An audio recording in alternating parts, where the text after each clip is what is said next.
In Locke Key, a woman moves herself and her 3 kids across the country to live in her husband's old family home after his tragic death.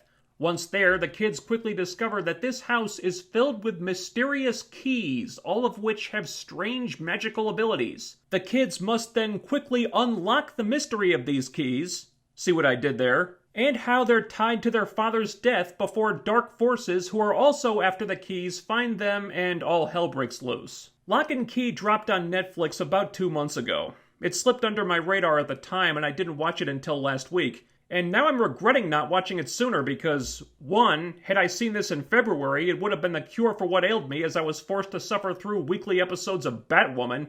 And 2, Locke & Key deserved to have a big premiere because it's a really good show.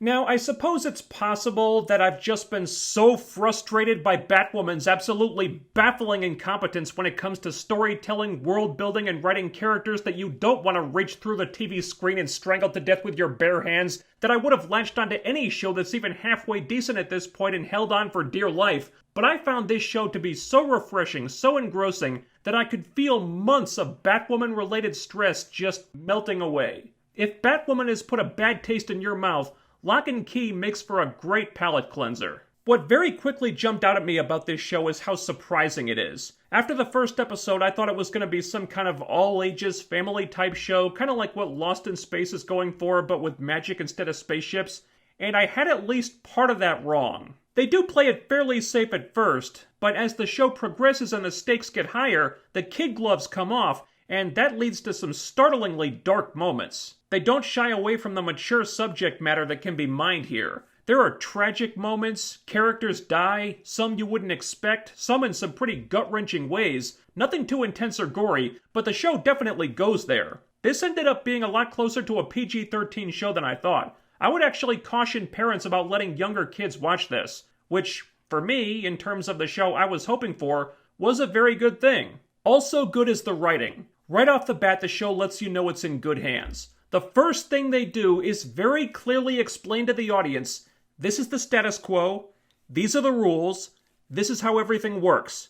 Everything is laid out for you and at all times is very easy to follow, so you're not constantly asking basic questions about what the hell is going on, which for a show as odd as this one is pretty impressive. Now you will have questions. You will be confused at times, but when you are, it's because the show wants you to be because there's a mystery that needs to be solved. But they're careful not to leave these mysteries unaddressed or just move on to the next storyline without resolving or explaining things. All the information you need to understand what's going on is doled out exactly when you need it. The writers will present a question, they'll answer it, and then that answer organically leads to new questions as the story deepens. Now think about that for a minute, and then compare it to Batwoman, which, after 16 freaking episodes, has still not even tried to adequately explain basic details about the show, like what the hell the crows are, and why they're allowed to get away with all the illegal stuff they constantly do, and I think you'll see why I was so eager to embrace Locke & Key as 10 straight hours of stress relief given form. Something else the show excels at is creating strong characters. After just one scene with the Locke family, I felt like I knew who these people are.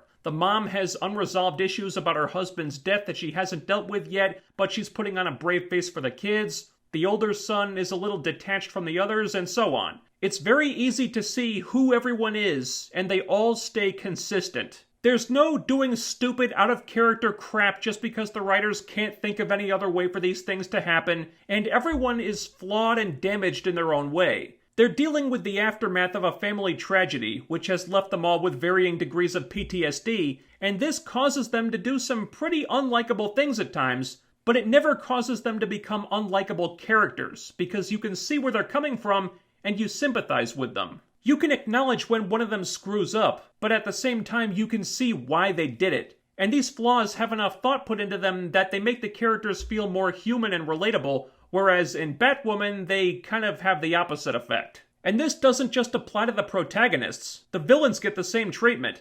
There's one villain who comes off as pretty despicable at first, but by the end of the season, as the writers explain why he is the way he is, you actually start to feel bad for him, even though you probably won't want to because he does some pretty horrible things. But unlike with the Batwoman writer's approach to characters like this, he's not just there to be demonized or to promote some BS agenda. He's as human as everyone else, and his actions end up being understandable, if not forgivable. Also, to their immense credit, the writers don't let identity politics get in the way of developing characters or telling a good story. There's one point early on where the daughter character, Kinsey, does something really creative and thought-provoking that I won't spoil, but she believes that this is an empowering decision she's making. And on a lesser show that was focused on identity politics, that's probably what it would have been. But instead, the show presents it as something very reckless and impulsive, and then quickly dives into the really bad consequences it has soon after. And then those consequences force her to reflect on what she did and consider that she might have made a huge mistake,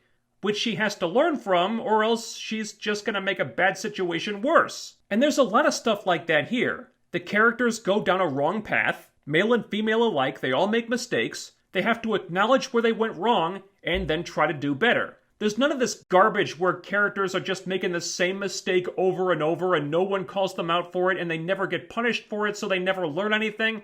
There are no Kate Kanes on this show. And I cannot tell you how good that feels. Something else that feels good is watching a TV show that encourages the audience to use their brains instead of turning them off. A lot of the problems the characters are faced with require them to use these keys in some pretty creative ways that would never have occurred to me. And when they do, this tends to create new problems that they have to think their way out of all over again. This is smart writing. They're not dumbing things down to appeal to the lowest common denominator. They actually respect the audience's intelligence.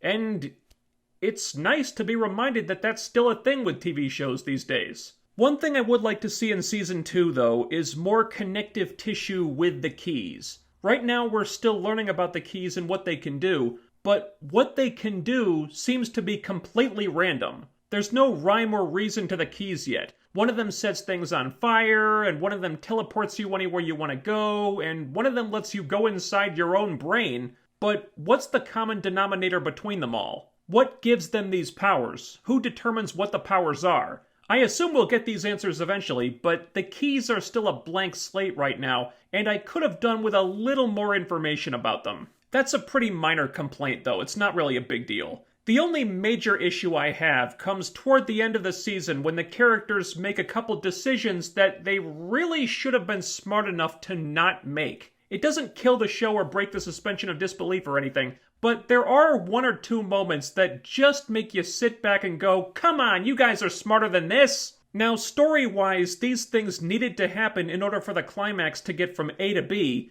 but on a show that had been really good about avoiding those little bumps in the road up until that point, these are moments that just make you want to smack these characters for not using their brains, especially when we'd seen them acting more or less intelligently plenty of times before. Having said that, I think every show gets a limited number of moments like these before the allowance for them runs out. And as long as the writers don't make a habit of this, which they don't, in this season anyway, these are things that ultimately you can forgive because the rest of the show is so enjoyable. And we're not talking about anything really egregious that ruins the characters here. At least you can kind of sort of understand why they might act this way, even if it is a little frustrating to see them doing it. Overall, Locke Key is a really solid, really creative show with a lot of potential, a likable cast, mostly good acting, an engrossing mystery and mythology that they're just beginning to explore, and is refreshingly free of identity politics. This show is a great reminder that in an era where the CW is cranking out one Greg Berlanti-produced trash fire after another, quality TV does still exist, if you just take the time to look for it. I wish I'd watched this show 2 months ago. I feel bad that I passed on it at the time. Won't make that mistake again. It was just renewed for a second season, and I'll be there the day it drops. Thumbs up from me. I say definitely check Locke Key out if you haven't seen it yet. Provided you can tear yourself away from Tiger King, which seems to be the only thing anybody's talking about right now. I still haven't seen it. That aside, let me know what you thought of Locke Key in the comments below, and let me know what you thought of this review. Also, while you're here, make sure to ding that bell icon and follow me on Twitter using the link in the description so you'll always be notified when I upload new videos. Help me fend off the YouTube algorithm by liking, sharing, and subscribing. Make sure you're still subscribed, in case YouTube decided to randomly unsubscribe you just to be a jerk, and I'll be back with more very soon. Until then, stay safe, wash your hands, and I'll see you next time.